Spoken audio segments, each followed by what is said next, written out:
everyone, this is Heidi again for our second tutorial video.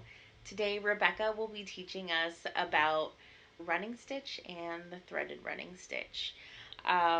Like I showed you at the end of our last video, I'm all hooped up, ready to go there. I have my first color for the running stitch set to go. I will say whatever color you choose for the threaded running stitch, remember you'll be using this color plus a contrasting color. So while you want to, if you choose to go the route of being a little bit more random, you do want to make sure that the red color is a little bit more contrasting so that you can see the difference. Also, just as a reminder, because of the way these patterns were transferred on the fabric, they are a mirror of the pattern that is in your booklet. So check closely, compare some things to make sure that you are using the right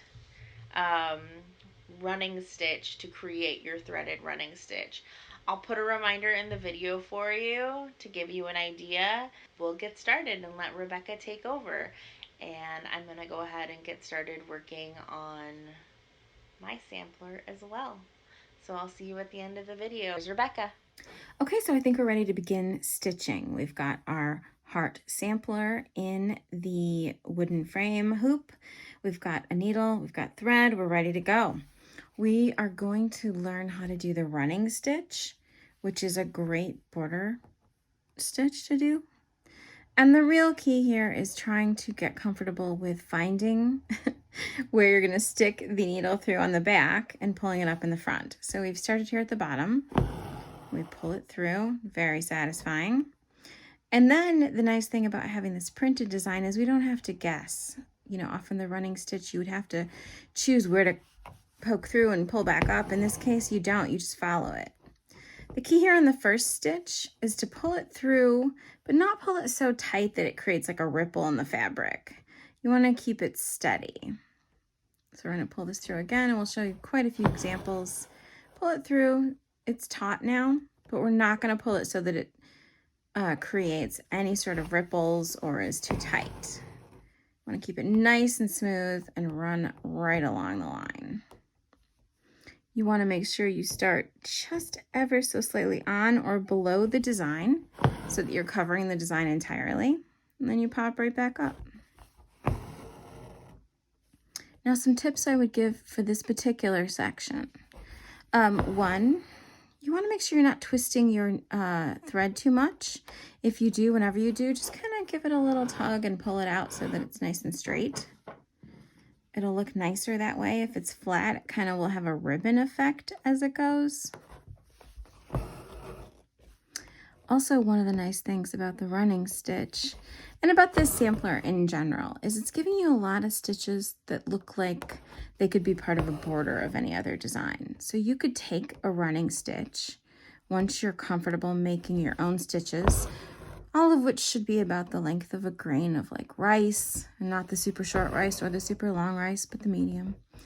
And once you're comfortable doing that, you could run this stitch all the way along. Oh, I got stuck on something, which is great. What did I do? Oh, see, sometimes you're going to get tangled, and then you just go around to the back and pull it. And then when you pull through, you can actually see that there's a little bit. There we go. There you go. I have to admit, I'm working with some floss that is kind of old from my collection, and it does get a little dry over time. DMC floss is great, and that's what this is. But whenever you have something sitting in a drawer for years on end, the nice, slightly waxy quality that it comes with gets a little dried out. But that's actually good for learning. Looks like I did a mediocre job on this, so some of my stitches are a little tight. One thing you can also see is that there may be some twisting. And then when there is twisting, you can just twist a little bit yourself to put it back in whatever direction it needs to go. It kind of depends on what your own fingers are doing. If you're pulling it in a certain direction or twisting it one way or the other, you can set about untwisting it as well. can also tip the entire thing upside down and just sort of let it untwist itself, which I've definitely done many, many, many times. So we're going to do this whole thing. Now, also be aware that this isn't a perfect design, and it's not meant to be. It's not meant to be surgical. It can be very easy to be very hard on yourself or hard on the design, but really this is a learning process. So I think if I had one piece of advice above all else to give you, it would be to give yourself permission to just not be great at it at first. I think that's the most important thing you can take away when you're learning. One thing you might also notice that I'm doing is as I'm moving up the design, my other hand's moving as well. And I tend to kind of keep moving the entire hoop based on what feels most comfortable. And that will also depend on you, your style. And it may take quite a few of these to figure out what your style is, what your comfort level is, and what you think is best for your designs and your own projects. All right, well, this is the basics for the running stitch. I'm going to complete a couple more lines for you, but I'm also going to show you, since we got to the end, how to cut off a floss. So as you can see here, we've got a nice little line on the back that mimics the front.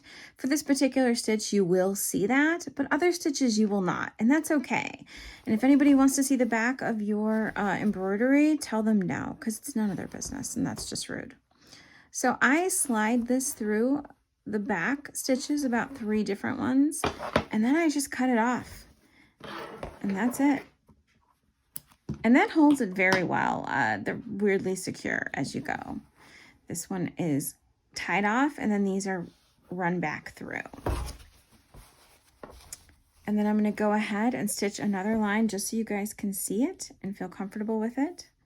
When you get to the end, let's say when you're going, and let's say you ran out of thread halfway up this, what do? You just tie it off like I showed you and start a new fresh line, or a new fresh thread. It really it's a very forgiving medium, unless you're being really, really fussy with it, or unless you have some extremely intricate or fussy design, which, you know, is fine. I've definitely done those, but it's more fun just to make projects that are less stress, frankly.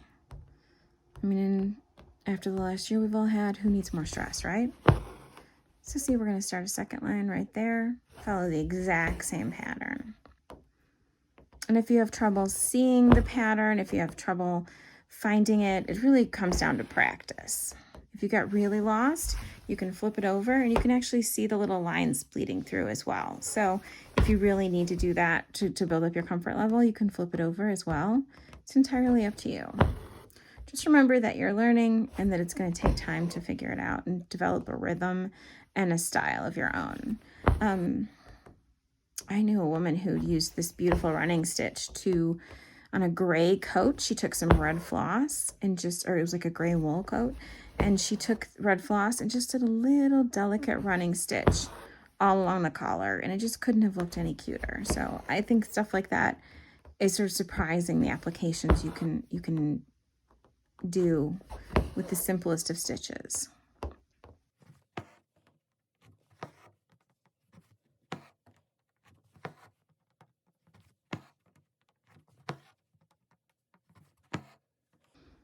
And I'm getting a little twist on mine, so I'm going to make sure that as I go, oops, oh, look at that. See, this happens too. Came right off. It's a good way to get the twist out of it. And then also, as you can see, one is longer than the other, which occasionally happens. Cut it off and then come back and do this. Oh, I missed it that time. That will also happen. Just how it is. Nobody's perfect.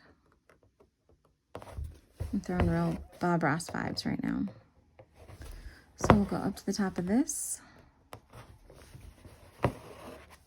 And the running stitch, which is stitch 1 in this project, you can tell because the dotted lines on this are mostly all running stitch.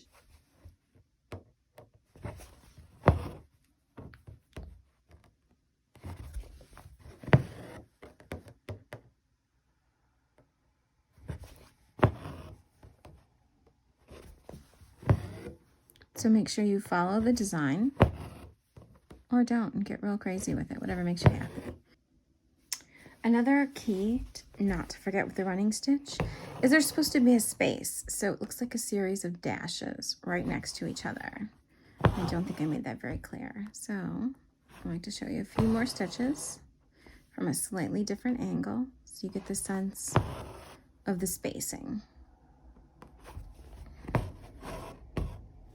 There we go.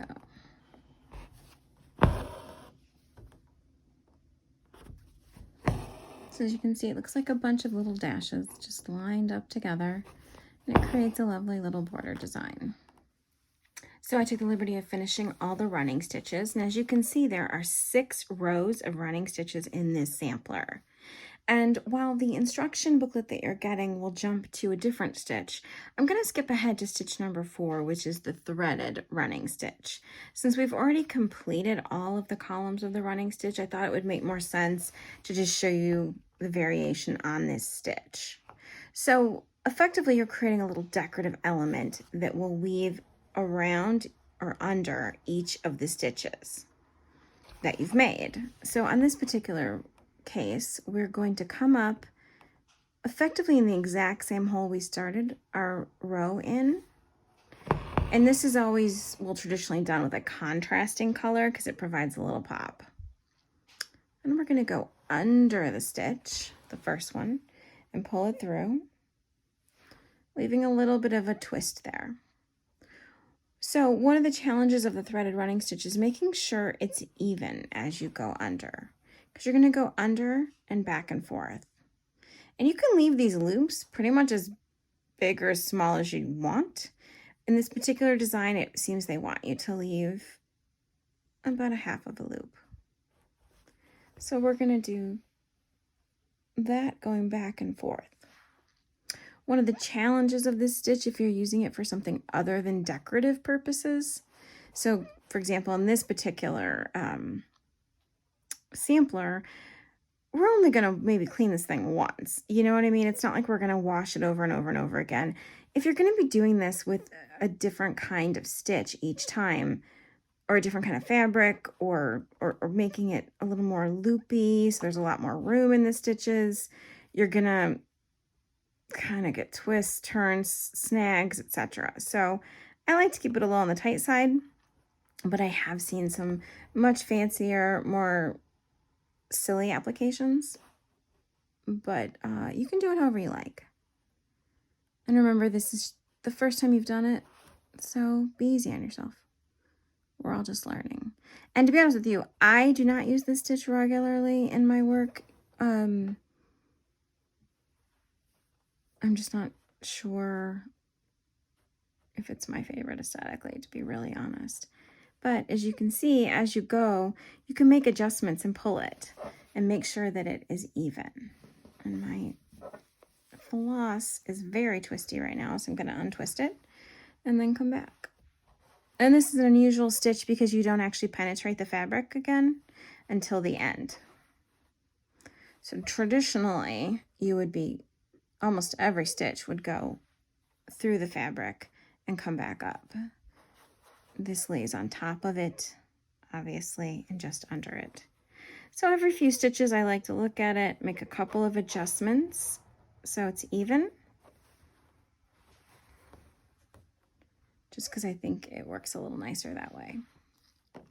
Oops. We're going to do this all the way up to the top. And this is, I think the contrast looks really nice with the darker purple and the light purple. We're going to go under it every time. And that looks like it's a little bit longer. So I just use my needle to kind of pull the thread a little bit to make it even. You can use your fingertip or whatever works for you. Remember, everyone's going to have a different level of capability and comfort with these tools. And that's okay, because you're learning. Let's go like so. Now for the final stitch, we're going to pull it through up here. And this is probably a little tricky, but not really. We're going to pull that through, but then we're going to stick that down right through the same hole. There we go. Look at that. And then we're going to finish it off, which means flipping this over and then threading it back through, I'd say 3 times. Some people do more, some people do less. And then you can also, if you feel nervous about it, create a little hoop and a little knot. And that's it. That creates step number 4, the running threaded stitch, or the threaded running stitch.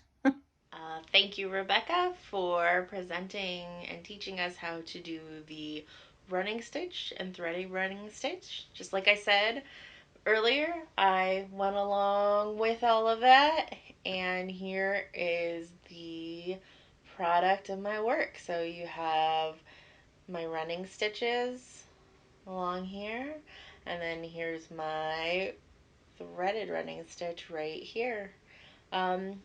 I don't know if you can notice, I really loved Rebecca's message about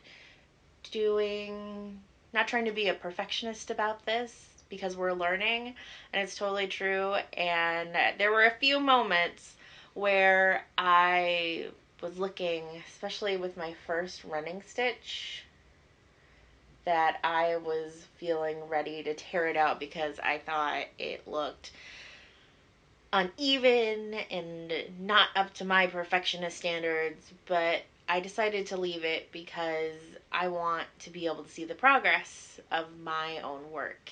And I can see that each time I did a running stitch, it got a little bit better. So keep up the work. If you haven't quite finished all those stitches, you've got a few days before our next video comes out. Make sure again to like this video if you felt it was helpful or you enjoyed it, and make sure you subscribe to the ITPLD YouTube channel. Also, we'd love to see the progress that you're making on your project, so feel free to take pictures and share via social media. The hashtag ITPLDmade, which you'll see on the next slide, as well as the option of emailing us your pictures. And, if you want to throw in a few comments or you have some questions, feel free to do that as well in your emails to the Launchpad, which is digitalmaker@itpld.org. So I look forward to seeing you in our next video. Have a great afternoon, evening, morning, whatever time it is where you are.